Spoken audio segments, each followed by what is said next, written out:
What's up, guys? This is Coach Grant with First Down Training, and today we're going to be breaking down a route the DBs cannot guard. So I hope this video helps you guys out. Hope it could teach you a few new things. But also, fellas, if you're a wide receiver and you would like to train with us this offseason, we are traveling out to 15 different locations across the country for 2-day-long QB and wide receiver training camps. So next up on our camp tour, we're going to be coming out to San Francisco, then Orlando, New Orleans, Charlotte, Dallas, the DMV, St. Louis, Honolulu, Boston, Cleveland, Austin, Seattle, Newark, Denver, and Los Angeles. So if you guys are local to one of those cities, would like to get some work in with us for 2 days, 8 hours of training, check out that very first link below, fellas. We'd love to have you out. Let's get started. So now, first things first here, we're looking at this route from Michael Thomas. He is going to be running a fake throw-by move at the top of the break. So we could use this either on a dig or an out. So a fake throw by is something that a DB cannot guard if we run it correctly. So what is a fake throw by? Let's talk about the mechanics of it. So Michael Thomas is here.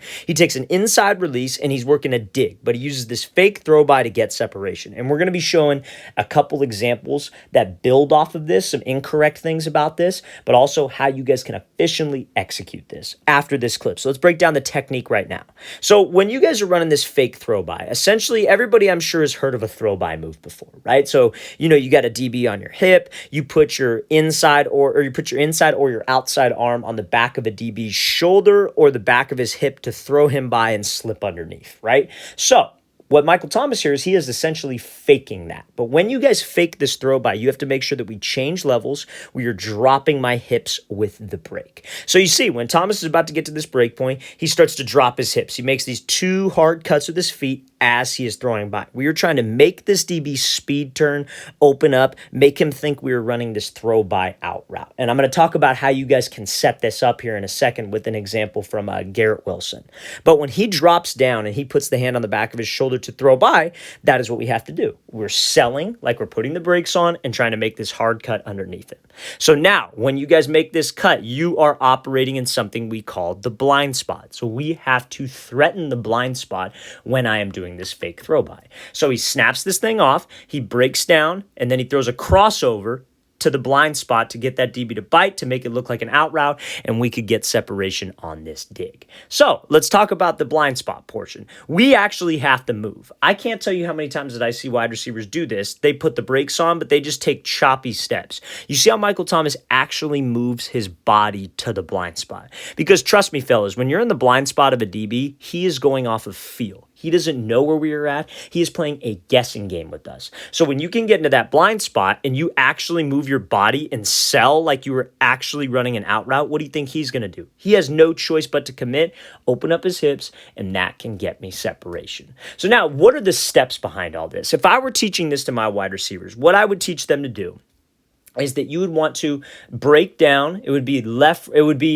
So the steps to this break, it would be a 4-step break. So what I would teach my wide receivers to do is I would teach them to break down with their inside foot. So I would teach them to break down with their right foot. So you would go right, left, right, left, right, left. It would be a right, left snap down, right, left crossover. So it's a total of 4 steps. So let's say, for example, I'm running this and the DB is maybe a little bit further off and you're attacking his inside shoulder. You would snap down with your inside foot with the right, left, and then you would cross over right, left to his blind spot. So 1, 2, 3, 4.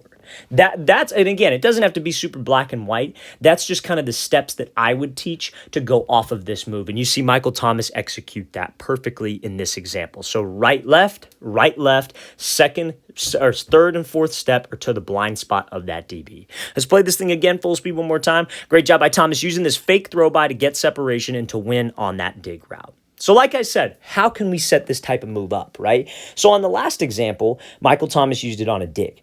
Preferably, I like this move more so on a dig than on an out route. And I'm going to tell you guys why, is that usually when you run an out route, it's a timing route, right? So the quarterback ain't going to throw an out route late. He's not going to go through his first and second, oh, there's an out route on the other side of the field. That's going to be picked off every single time.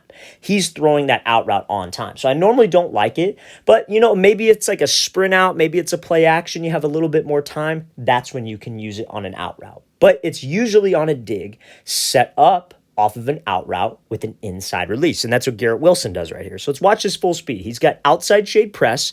So watch what he does. This is how you guys can set up the fake throw by, because this is an actual throw by move. So he goes here, he attacks his DB outside, he's outside leverage, he attacks his leverage and takes the inside release. We don't want to force the outside release. If Garrett Wilson forces the outside release on this DB will get hands right on his hip and squeeze him to the sideline, and he'll have no space to run the out route. So he takes the inside release to give the quarterback space to actually throw him open. Because same thing about an out route. He's not going to throw it late, and he is going to lead you. So we need to give him space. So sometimes we got to take what the DB gives. We got to take the inside release. So this is what builds off of that fake throw by, because now we're pushing vertical. Now we got that DB to open up his hips.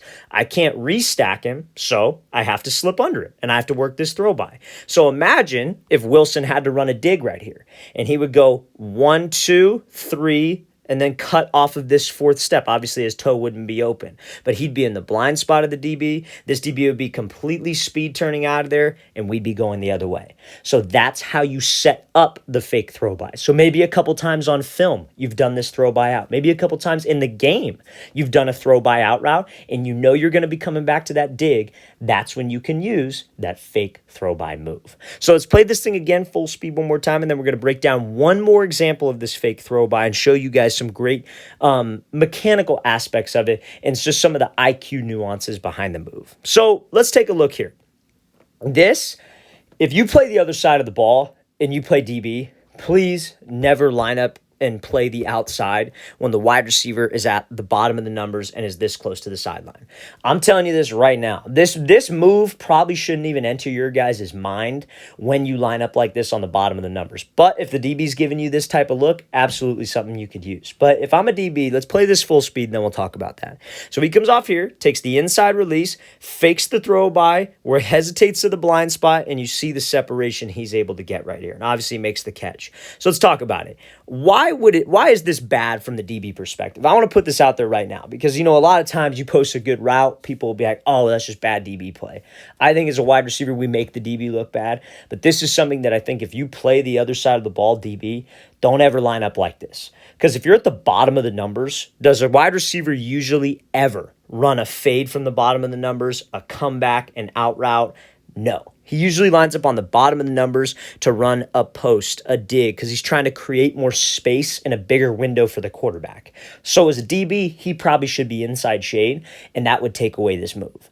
But if he's outside shade and you take the inside release, by all means, let's try to threaten him to that blind spot. So we go here. He takes the inside release. Now, this is just a way to show you guys that we're not always going to break his ankles on this. But if we can get him to hesitate, we don't even need him to speed turn and open up. Just hesitate. That can help us win. So when we go here and he's about to make this break on the dig, he snaps, and you see as he's starting to drop down and put the brakes on, that's when his hand goes up to throw him by or to fake the throw by.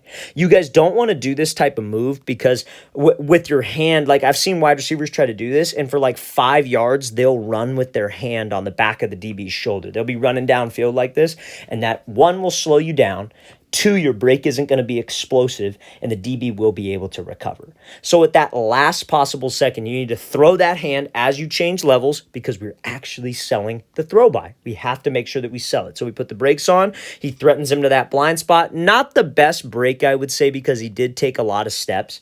Like I said, I would try to limit it to 4 to 5 steps on this because, again, it's already a longer developing move, so we have to be out of it quick. And then he's able to get that DB to hesitate, take one little false step, and you see the amount of separation we have over the move. That's a dangerous move to use because when we get that kind of separation, that's a dangerous play when we have the ball in my hand. Let's play this thing again, full speed one more time. So fake throw by move. We could use it on an out route or a dig. One last thing, when would you use it on an out route? You would use it on an out route if he was like inside shade, right? So like, let's say this DB was smart, and let's say, maybe this wide receiver was lined up on the middle of the numbers, or let's say top of the numbers, and you had to run a 10-yard out, but he was inside shade. You would take the outside release, you would fake like you're running a throw by dig and run this out. But like I said, we have to be smart when we use it on an out route because an out route's a timing rep. So make sure if you're using this on an out, it's going to be off a sprint out, play action. So we keep timing with my QB, but I like it on a dig route because a dig is usually not the most like